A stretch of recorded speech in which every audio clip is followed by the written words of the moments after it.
Senhor Jesus. Amém. Amém. Glória a Deus. Aleluia. Quero primeiramente agradecer a Deus pela rica oportunidade. Agradecer ao pastor Denis, pastora Valéria, pelo convite. É uma honra muito grande. Uma alegria. Vai faltar palavras hoje. Meu Deus do céu. Me ajuda. Estar aqui de volta é uma alegria muito grande. Eu que com alegria estive aqui com a minha família, minha esposa Janaína, a Rebeca está aqui. Congregamos com os irmãos de 2012 a 2017 e foram tempos preciosos, maravilhosos, tempo de crescimento, de cura, de muito mover de Deus. Se eu for falar aqui que a gente passou, eu vou mais chorar do que falar e não vai ter palavra. Então é uma honra. Vejo aqui muitos moços que estavam conosco lá desde 2010, 2012, e também os rostos novos, as caras novas, que é um grande sinal que a porta da igreja está aberta para todos sem exceção, né? Que queiram realmente caminhar com o Senhor. E isso é maravilhoso. Louvado seja Deus. Vamos então para a palavra, que é o principal aqui. Glória a Deus, aleluia. O Evangelho do Senhor Jesus Cristo, segundo Mateus, no capítulo 25.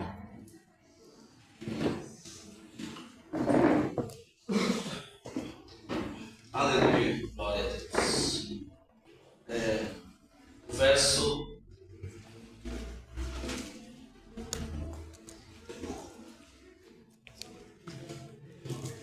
número 34. Mas nós vamos vamos percorrer um pouco Mateus 25, mas eu quero ler 34.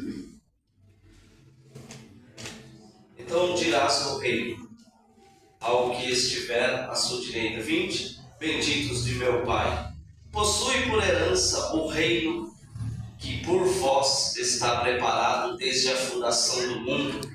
Porque tive fome e deste-me de comer, tive sede e deste-me de beber, era estrangeiro e hospedaste-me, estava nu e vestiste-me, adoeci e visitaste-me, estive na prisão e foste-me ver.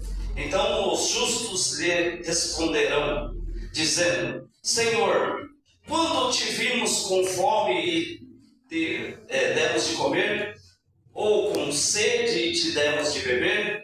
E quando te vimos estrangeiros e te hospedamos, ou nu e te vestimos?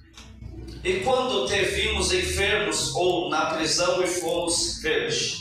Respondeu o rei.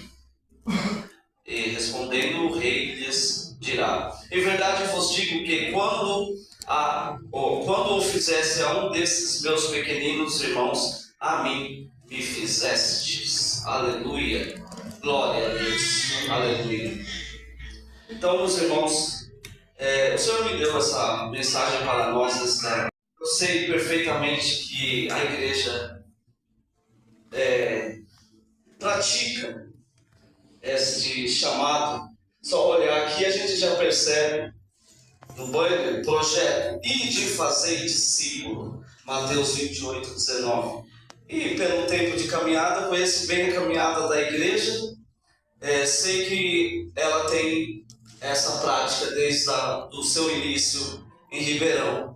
Mas o Senhor nos chama, então, se já pratica, para nos impulsionar a continuar, animar, nos dar estratégias, ferramentas, renovar as esperanças, o ânimo para continuar o que já estamos fazendo e de fazer discípulos.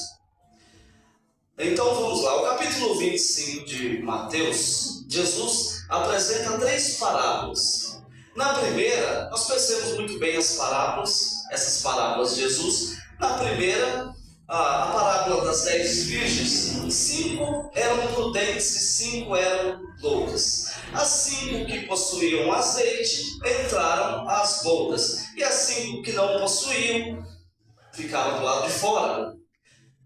Todas elas dormiram, e aí chegou então o noivo, e as que estavam com azeite entraram, e as 5 loucas não. Nós aprendemos nessa parábola que precisamos buscar o azeite. Como é buscar o azeite? O que é azeite? O Senhor já tem nos mostrado que azeite é a unção, o poder, ser cheio do Espírito Santo. Isso é buscar o azeite, nós estarmos um combustível espiritual, não material, um combustível espiritual para ir, para fazer algo. Precisamos, isso é essencial, estar com as botijas cheias de azeite, senão não conseguimos ir a lugar nenhum. Na segunda parábola, eu quero ler com os irmãos,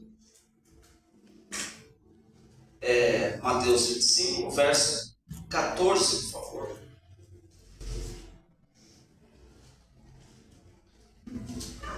Porque isso é também como um homem que, partindo para fora da terra, chamou seus servos, entregou-lhes seus bens. E a um deu 5 talentos, a outro deu 2 e a outro deu 1, cada um segundo a sua capacidade, e ausentou-se para longe. E tendo ele partido, o que recebeu 5 talentos, negociou, e ele granjeou outros 5.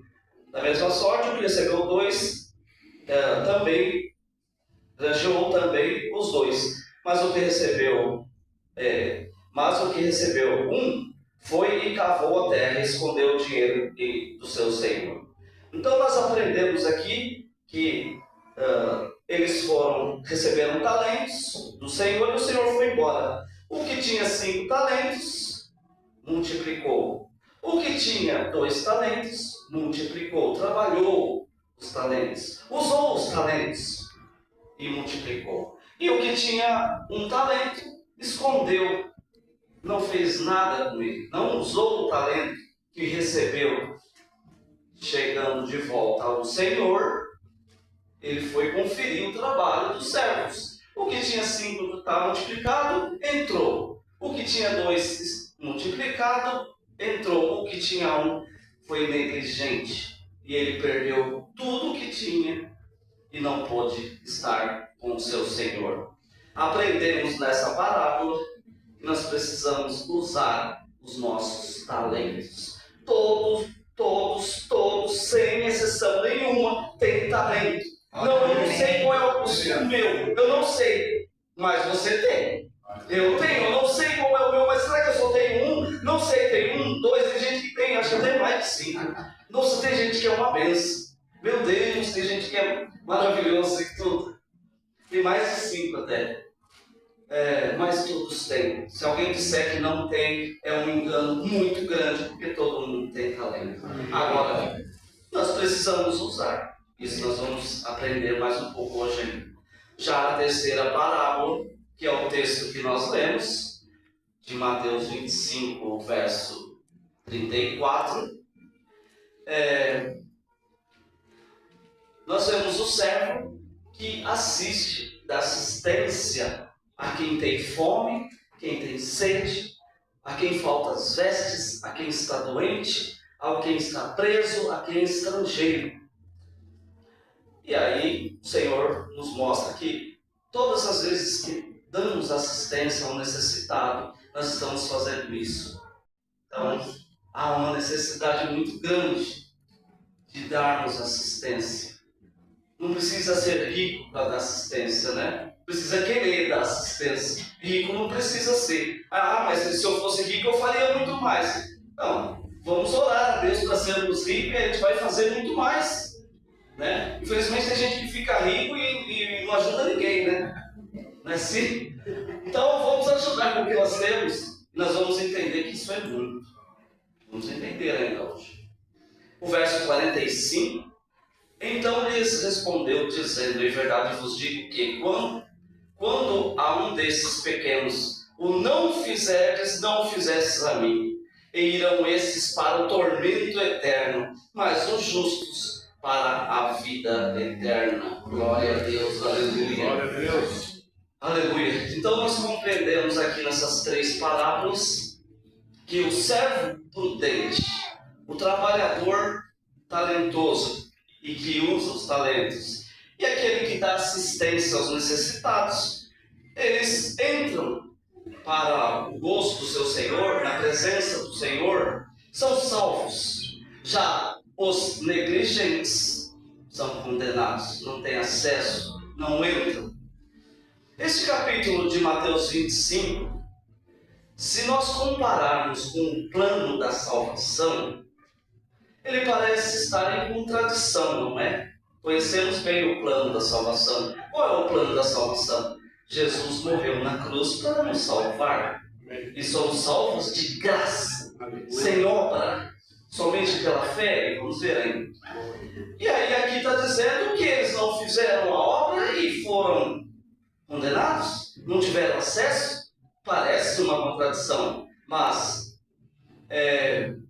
se a gente olhar o último versículo, Mateus 25, 46, vamos compreender tudo.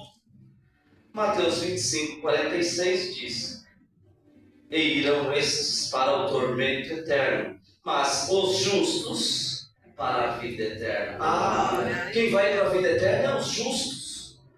Quem é justo? Quem faz boas obras é justo? Não, quem faz boas obras não é justo.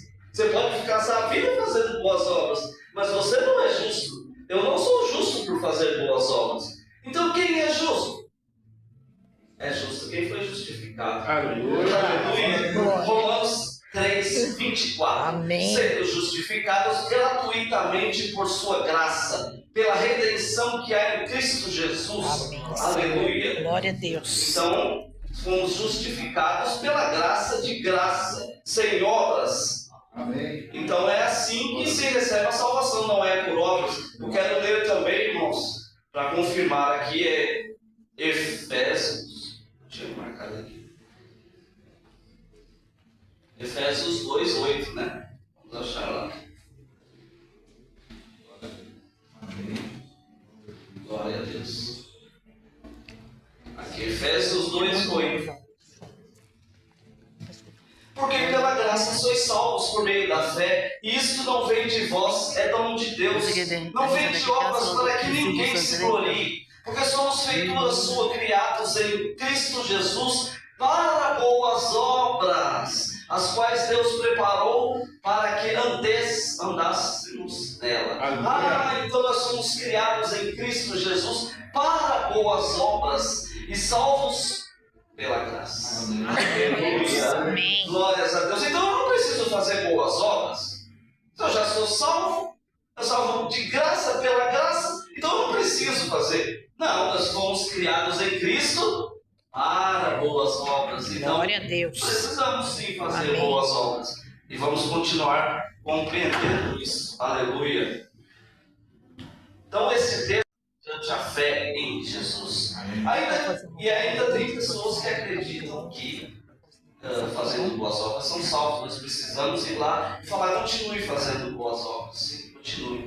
Conheço muita gente que fala isso, mas eu sou bonzinho. Eu mesmo falava isso antes de conhecer o Senhor. Eu era salvo porque eu era bonzinho e eu ajudava. Ixi, mas quantos pecados nós precisamos ir e fazer essas pessoas entenderem, né? Passar para elas. Continue fazendo boas obras. Você é bonzinho e faz boas obras, continue, não pare não. Só que é o seguinte, você precisa reconhecer Jesus. Porque salvação não se adquire por boas obras, e sim crendo na obra de Jesus. Glória a Deus. Amém.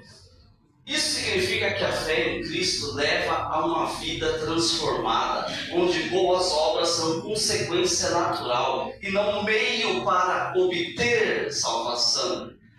Quando analisamos então os negligentes das 3 parábolas que já vimos, compreendemos que eles não tinham fé e não eram salvos, por isso pereceram. Eles não tinham fé em Cristo, eles não criam, não andavam com o Senhor. Porque senão eles teriam entrado. Porque boas obras não salvam.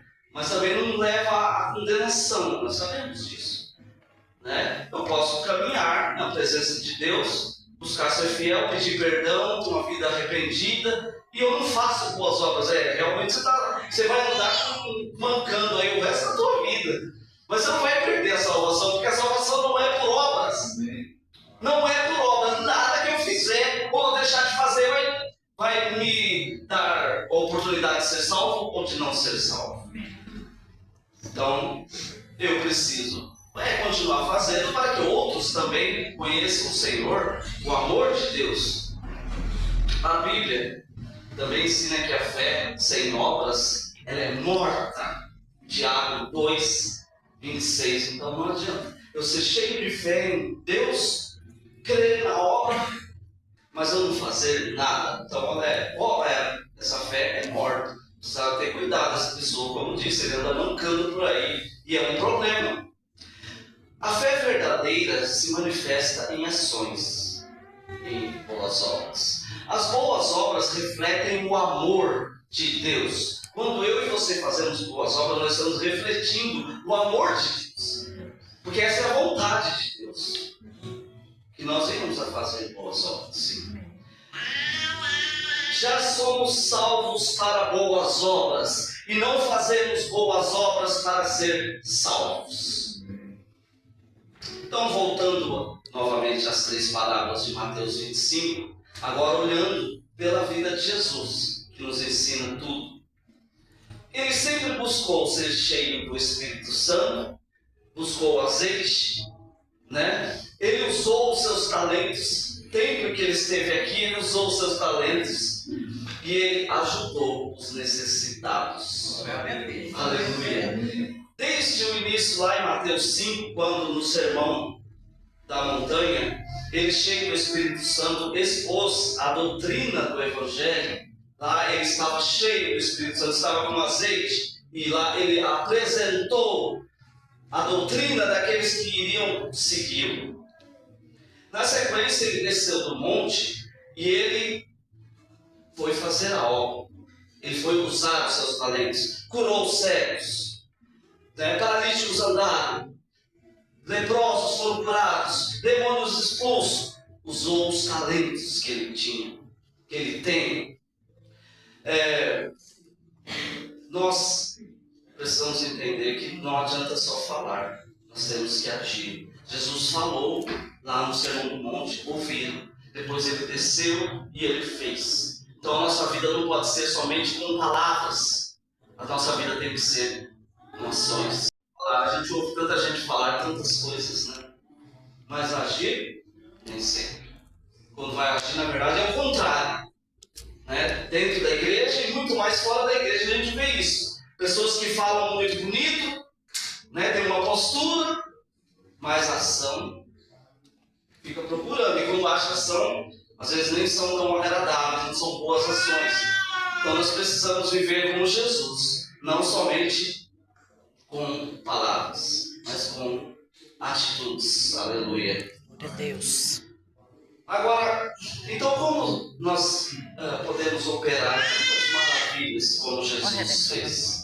Eu não sei se Deus quer que eu seja usado para fazer tantas maravilhas, eu farei. Mas não eu farei, Jesus fará usando a minha vida. Porque eu preciso é usar os talentos que eu tenho. Se eu tiver eu tenho que usar ele, granjear ele. Porque através dele, o Senhor vai operar. Que seja curar o enfermo, ressuscitar o morto, com esse talento. Agora, se eu não usar, ele vai ficar parado e nada vai acontecer. Jesus falou, se nós crescêssemos nele, em seu nome, faremos obras maiores do que as dele.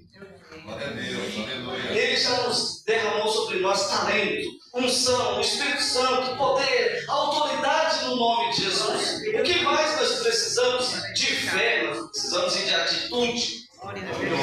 Glória a Deus. E agir. Amém. Se eu ficar sentado, nada acontece.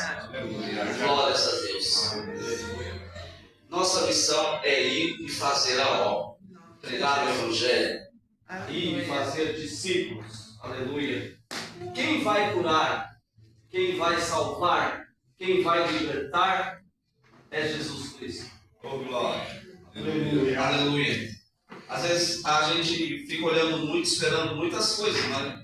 Como somos extremamente emotivos e na nossa vida secular precisamos agir no material que os olhos veem, nós também, quando estamos fazendo a obra espiritual, queremos olhar e ver os resultados na hora. Não é assim? Na empresa não é assim? Na escola não é assim? Então a gente precisa entender. Aleluia. Glória a Deus. Alô? Alô? Alô? Alô? Amém? Glória a Deus. Então nós precisamos entender que a vida espiritual é totalmente diferente da secular, irmãos. Porque lá a gente fica esperando o resultado na hora, não é assim? Em qualquer lugar que nós estamos. Mas na espiritual não é assim, irmãos. A gente precisa fazer a obra. Quem vai as coisas acontecer é Deus que vai fazer. Se vai curar, se vai libertar, se vai salvar, se vai ressuscitar, se vai multiplicar, é Deus que vai fazer. Então nós não precisamos ficar esperando o resultado para imediato. Nós temos que fazer a obra, não desanimar, porque não viu com os olhos. Nós temos que ver com os olhos da fé. Para fazer a obra, fazer boas obras, nós precisamos atender três princípios. Primeiro, para mim ir, senão eu nem vou. Se eu não atender esses três princípios, nem adianta ir que provavelmente não vai dar resultado. Primeiro princípio, eu tenho que amar a Deus sobre todas as coisas. Se eu não amar a Deus, não vai dar certo. Segundo princípio, eu preciso amar a obra. Eu não vou fazer a obra porque o pastor está mandando. Eu não vou fazer a obra porque para me aparecer, ou hoje em dia até para viralizar na internet. Eu não vou fazer a obra por isso. Eu tenho que fazer a obra porque eu amo a obra. Eu amo o que Deus deixou para mim fazer. Então eu tenho que amar o que estou fazendo, o que eu vou fazer. E o terceiro é amar as vidas. Amar as vidas. Aí, às vezes, não é tão fácil quando a gente olha. Mas o erro é olhar. Nós não podemos ter preconceito, não podemos avaliar as pessoas, não podemos julgar, não podemos olhar quem são elas, o que elas estão fazendo, onde elas estão. Nós não podemos olhar para nada, olhar só para Deus. Não fazer pré-julgamentos e avaliações das pessoas. Porque nós também, outro lado, estávamos também no lamaçal. E aí o Senhor nos limpou, nos resgatou. E aí se a pessoa está perdida no vício, no erro, no pecado, nós não podemos ir lá e olhar.